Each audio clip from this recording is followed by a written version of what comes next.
llegar a tener acceso y estar. Hola, buen día. Me despertó la princesa ahí. Voy a compartir pantalla y vamos a ir hablando y viendo un Power que está subido, este, que habla un poquito de ya, no tanto.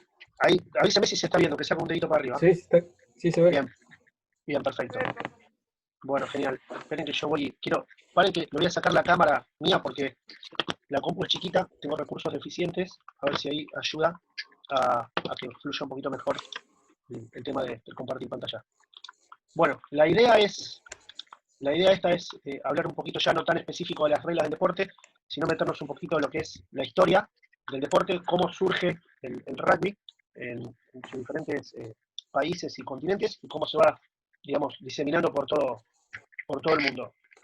Haciendo así una especie de resumen, todo esto que yo estoy hablando, después le voy a subir este Power en el cuerpo de la clase del día de hoy, y también figura, está sacado este resumen del apunte que tienen ustedes en el cuerpo principal de la materia, que habla de historia y destrezas individuales. Bueno, el rugby nace en 1823, se estaba jugando un partido interescolar, que en ese momento el fútbol era muy preponderante en Inglaterra, en Gran Bretaña, y en un partido intercolegial de fútbol no había muchas reglas tampoco del fútbol, lo que había que hacer para marcar un tanto era trasladar una pelota redonda con el pie más allá de una línea, o sea, no había un arco tampoco en ese momento de fútbol, como se conoce el fútbol de hoy, que hay que hacer el gol adentro de un arco.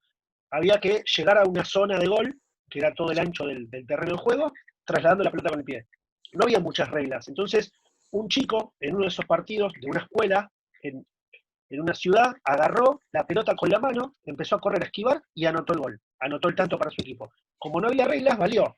Entonces, desde ese momento se le dio inicio a otra especie de juego deportivo entre las escuelas, a otra especie de deporte que se lo llamó rugby. ¿Por qué se lo llamó rugby? Porque en la ciudad donde ocurrió esto es la ciudad británica de rugby y en un colegio.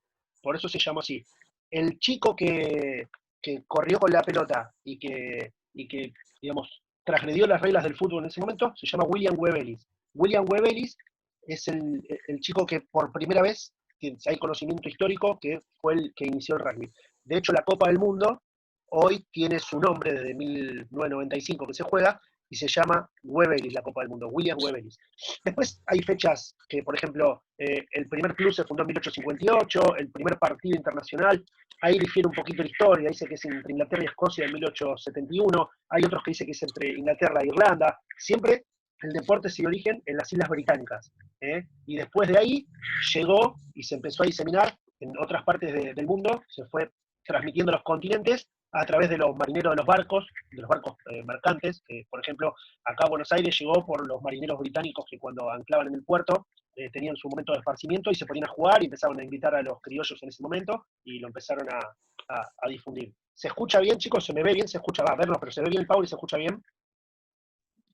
Sí, profe, escucha. Bueno, genial. Bueno, vamos a otra. ¿Por qué la pelota tiene esta forma? Que es una forma rara, es una forma de una pelota que no rueda, que pica para todos lados cuando pica. Erika, no, Erika cruzó atletismo, no sabes.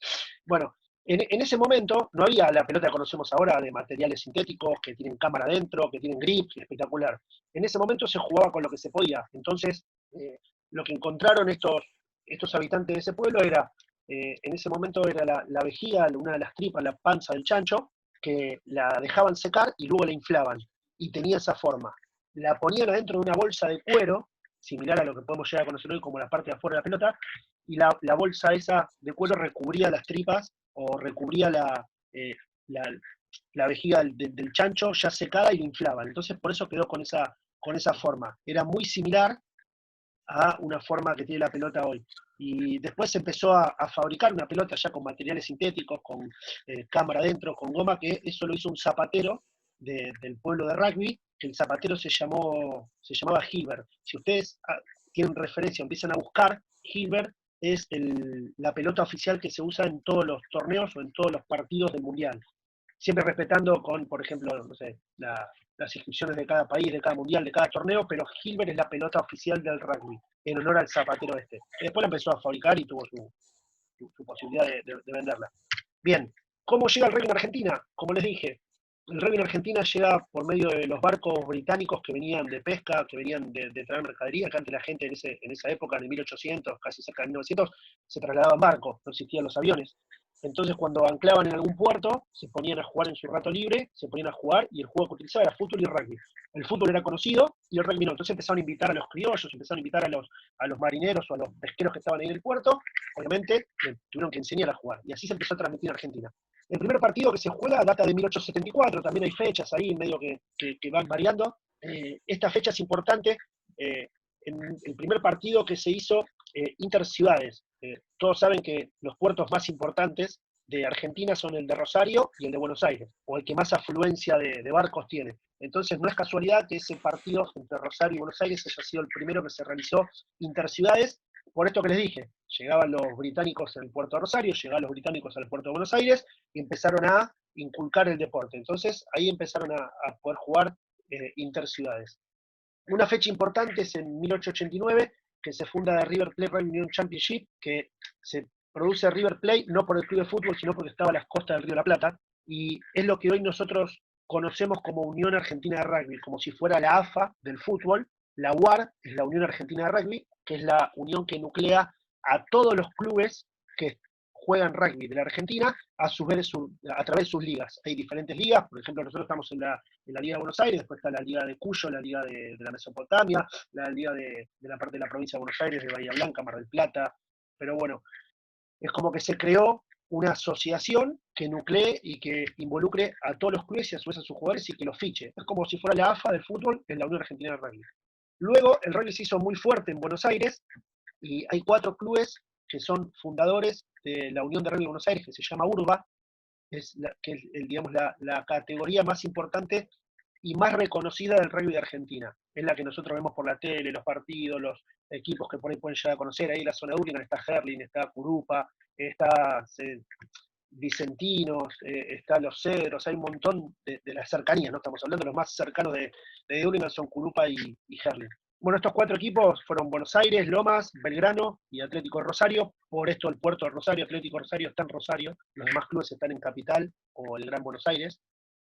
Y otro momento importante es por qué se le apoda a los Pumas, como acontecimiento importante, al equipo de rugby de Argentina, porque en una gira por el 1965 en Sudáfrica tenían como distintivo un yaguareté, por un tema autóctono de la zona, de acá de Argentina, como animal, y los sudafricanos los apodaron Pumas porque no conocían el yaguareté y se le pusieron Pumas. Es una anécdota más de color que otra cosa, y desde ese día, desde 1965, se apodaron los Pumas y hoy los conocemos como los Pumas, más que el seleccionado de rugby. Así que bueno, ¿por qué decimos que el rugby es un medio como deporte? Obviamente su carácter es amateur desde enseñanza, porque transmite valores fisiológicos, filosóficos, y de pasarse de generación a generación a través de los formadores o los profes que son de los clubes, que muchas veces no son profes. El rugby, yo hace 20 años que trabajo en el rugby, tengo 40 de los 20 que trabajo, y hace 25 que estoy metido en la enseñanza. Yo mis primeros 5 años no era profe, era estudiante de secundario, y sin embargo formaba a los chicos más chiquitos. Lo que tiene el deporte, a diferencia de otros deportes, ojo, también pasa, hay que ser sincero, pasa también un poco en el vóley, pasa un poco también en el handball, pasa un poco también en el básquet, no así por ahí en el fútbol, donde la enseñanza sí o sí está destinada a entrenadores o profes, y no pasa esto de que chicos que participen activamente en el deporte, que tienen entre 14, 15, 16 años, sean entrenadores y colaboradores y formadores de divisiones más chiquititas, de chicos de 6, 7, 8, 10 años. Los chicos más grandes de 15, 16 ayudan y colaboran como entrenadores. Por eso decimos que se transmiten valores y principios filosóficos del deporte y del club, por eso es tan arraigado la enseñanza y el sentido de pertenencia del club, de los jugadores, porque a su vez se involucra mucho en el entrenamiento de los chiquititos. Y después, a medida que van pasando el tiempo y dejan de jugar, se transforman en entrenadores de juveniles y hasta llegar a entrenadores de la primera o de los 4 o 5 equipos que corresponden de algún equipo de rugby. Por eso decimos que el rugby es un medio para educarse, porque forma al chico desde la educación, desde el respeto, del compromiso, desde respetar consignas, reglas, del sentido de pertenencia al club, de poder esforzarse, de poder ser educado para sus compañeros, para sus entrenadores, para sus ocasionales rivales. No hay enemigos en el rugby, más allá de muchas veces inconductas o cosas de hechos repudiables que es de público conocimiento, como pasó en Gesell, que a nosotros que formamos a chicos en el deporte nos duele en el alma, porque nosotros no formamos a ese tipo de gente. locos y desquiciados hay en todo ámbito de la sociedad, y el rugby es solamente una parte de la sociedad, la realidad es esa. Después decimos que es un medio para relacionarse, porque favorece la interrelación de los chicos, la verdad que es un deporte muy inclusivo, juega el gordo, el flaco, el alto, el petizo, el habilidoso, el fuerte, el que no es habilidoso, el que no coordina, el que tiene dificultades. Yo he jugado en contra, en Curupaití, yo jugué en otro club, pero he jugado contra el club Curupaití con un chico que le faltaba una pierna.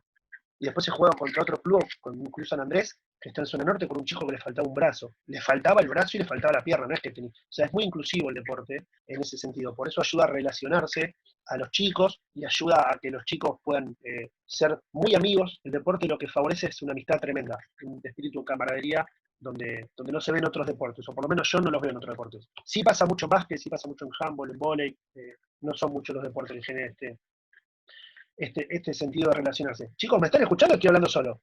O no los veo. Perfecto, profe. Dale, genial, porque no los estoy viendo y digo, estoy hablando solo, bueno, igual está grabada, así que, bueno, genial. Y después, ¿por qué es un medio para divertirse? Porque como todo deporte, el principal objeto es divertirse. El principal objeto es tratar de pasarla bien, es jugar con amigos, es hacer deporte, es intentar ganar, es intentar jugar y competir, es intentar progresar en sus distintas técnicas que tiene y sus distintas tácticas. Así que por eso. Y Beco Villegas es el creador de esta frase, fue un educador y un formador muy importante del rugby argentino, ya falleció, se formó como jugador y como entrenador en el San Isidro Club y fue entrenador del seleccionado de rugby de los Pumas durante mucho tiempo. Y era profe de educación física del rugby como medio para educarse, relacionarse y divertirse, que nosotros los entrenadores tenemos que pregonar e inculcarle a nuestros chicos que participen del rugby. Luego después tenemos cómo se conforma un equipo, que esto más o menos lo fuimos viendo en el primer TP que ustedes hicieron. El equipo, hay dos grandes divisiones, se conforma por 15 jugadores. Las dos grandes divisiones es los forwards y los backs o tres cuartos. Cada uno tiene un rol y una función diferente dentro de esa división. Los forwards se dividen del número 1 al número 8, serían los delanteros, donde tenemos diferentes posiciones. Pilar izquierdo, hooker, pilar derecho. Luego tenemos las segundas líneas, luego tenemos terceras líneas, que serían los wing forwards, y el octavo. Si ustedes se acuerdan, como en una de las cosas de compartir el foro, cómo quedaban formados, estos jugadores son muy fuertes. ¿Qué haces, Luca? ¿Todo bien? Bien, vos, todo en orden. Acá estamos charlando un poquitito. Dale, me pude sumar un poquito más tarde. Dale, no pasa nada, igual tranqui. Buenísimo que te sumes. Igual la estoy grabando la clase, así que después la subo a la plataforma y la pueden ver cuando quieran. Dale. Igual es algo que conoces. Por ahí hablamos un poquito de historia, no conocías tanto, pero esto estamos hablando ahora, lo conoces.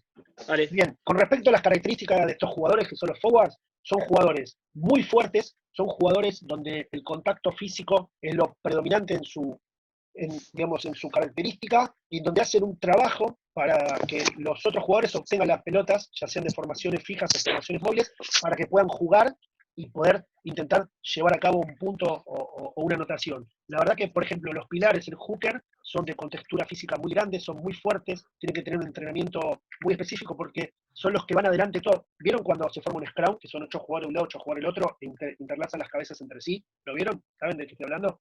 Sí, sí. Los forward, profe, entonces son los que están en el scrum. Exactamente. Los forwards son los que participan del scrum, y los que participan del lateral, del line-up, son los que levantan también en el partido cuando vieron. Esos son todos los forwards, del 1 al 8. Sí, Bien, sí. entonces tienen que tener una contextura física muy grande, una fuerza desarrollada tremendo y entrenar en posiciones específicas. Por ejemplo, los tres primeras líneas, que es el pilar izquierdo y derecho, y el hooker, tienen que entrenar mucho lo que es la postura, tienen que entrenar mucho, complementos adicionales al entrenamiento convencional que nosotros conocemos de gimnasio para poder contrarrestar la fuerza que van a hacer. Después las segundas líneas son los que están detrás de los pilares, que en el scrum están agachados, arrodillados y agarran a las primeras líneas bien por detrás, que meten la cabeza entre las colas de las tres primeras líneas. Son los jugadores muy altos, también muy fuertes, y son los que levantan en el lateral para ganar esa pelota. ¿Vieron que hay jugadores que levantan a otros para llegar a la altura y agarrar esa pelota?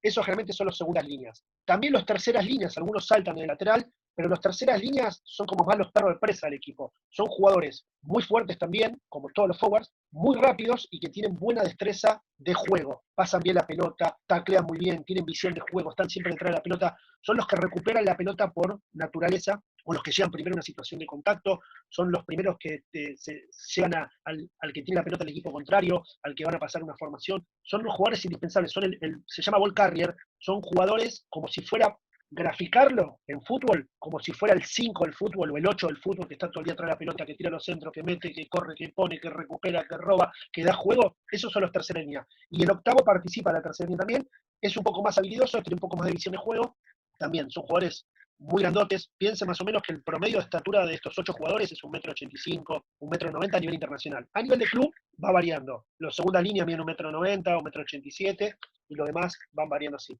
Después tenemos los números del 1 al 9, que son los backs o los 3/4, que son, digamos, los más habilidosos. También son jugadores fuertes, también requieren de entrenar la fuerza, y son jugadores que tienen por ahí una visión táctica y una destreza individual mucho más aceitada que los forwards.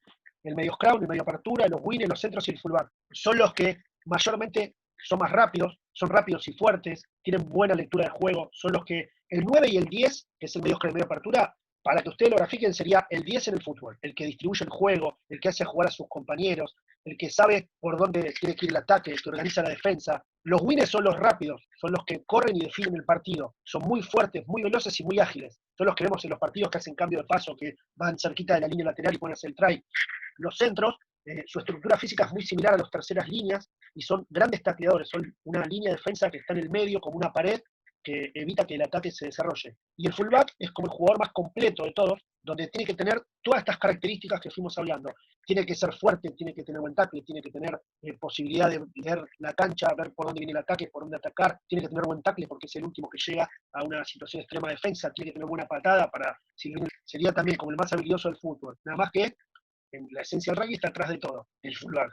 No es que es el que llega, anota muchos puntos porque el rugby es muy dinámico y va cambiando, pero en su estructura, en su formación técnica y táctica es el más habilidoso de todos. Así que bueno, este fue más o menos un resumen de cómo fue avanzando el rugby a nivel, digamos, a nivel histórico, cómo fue llegando a Argentina. El rugby es un medio, como dijo este gran formador Beto Villegas, para relacionarse, divertirse y educarse. Un poquito de cómo se dividen los jugadores y las características. Todo esto está en la punta igual, resumen. Pero bueno, la idea era hablar un poquitito del Power, hacer una clase sincrónica. Una lástima que seamos 6, nada más. Pero bueno, se lo pierden sus compañeros. Entonces queda un poquito más. Respondemos preguntas, alguna duda con lo que estamos hablando, alguna duda del TP que tengan. Vamos a ir sacándola acá, nos quedan 3-4 minutitos. ¿Está todo claro? ¿Fue todo tan claro? Sí. Sí, parece Sí, Erika, que te escucho. entró. Ahora me está hablando justamente. Me olvidé lo que iba a preguntar. Ah, no, la pregunta 9 del anterior TP, pero esta quedó. Hasta ahora se entiende. Va. ¿Cuál era la pregunta 9? Que no lo tengo acá el TP. ¿La tenés ahí a mano? Ay, lo tengo en el celular. Ay, A ver si lo puedo. ¿Pero de qué TP? Porque este es el TP4 que ya vimos. El 3. ¿Del TP3? Ahí va. Vale. Explicar Vale, tres situaciones de jugadores. ¿Cómo? Explicar 3 situaciones de jugadores que no participan en un tackle. Bien. ¿Viste que hay un power subido también? A ver si lo tengo acá el power. Dame un cachito. A ver si lo podemos ver. 3 situaciones de jugadores participan en un tackle. Son los jugadores que luego de un tackle intentan llegar a esa formación, a esa situación de contacto y querer robar la pelota. ¿Qué es lo que sucede con esos 3 jugadores que intentan arribar a la situación de tackle? Para eso estoy intentando ver si el tiempo me lo permite abrir el Power, que está subido en la clase. El PowerPoint, denme un segundo, lo busco, tackle, tacleador, perfecto. Acá está, a ver si abre rápido, lo podemos ver.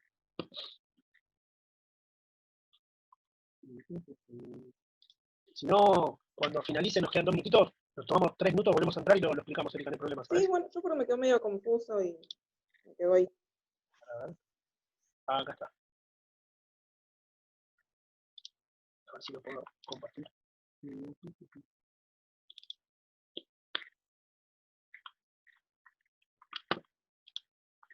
A ver, ahí estoy compartiendo. Avísame cuando se ve.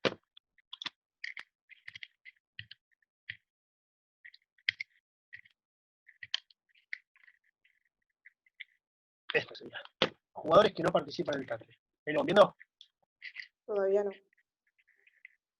¿Ahora? ¿Lo van viendo? Todavía no, profe. Pero si no, explícalo y Bien, No se va a ver. los jugadores que no participan del tackle tienen que estar siempre de pie, tienen que intentar llegar a esa situación de contacto del lado de su equipo, no pueden estar del otro lado, tienen que jugar la pelota sin que ninguna parte que no sea los pies esté apoyada en el piso, o sea, si están de rodilla no pueden jugarla, menos si están acostados, y tienen que entrar por un canal, por una puerta que marca, ¿ahí lo están viendo o no? No. No, todavía no, profe. Está cargando. Yo lo estoy viendo y me pone compartir pantalla y eso, pero bueno. Bueno, nada. Tiene que entrar por su puerta, por un canal donde forma el portador de la pelota, tiene que estar de su lado y no puede entrar por otro lado que no sea un canal.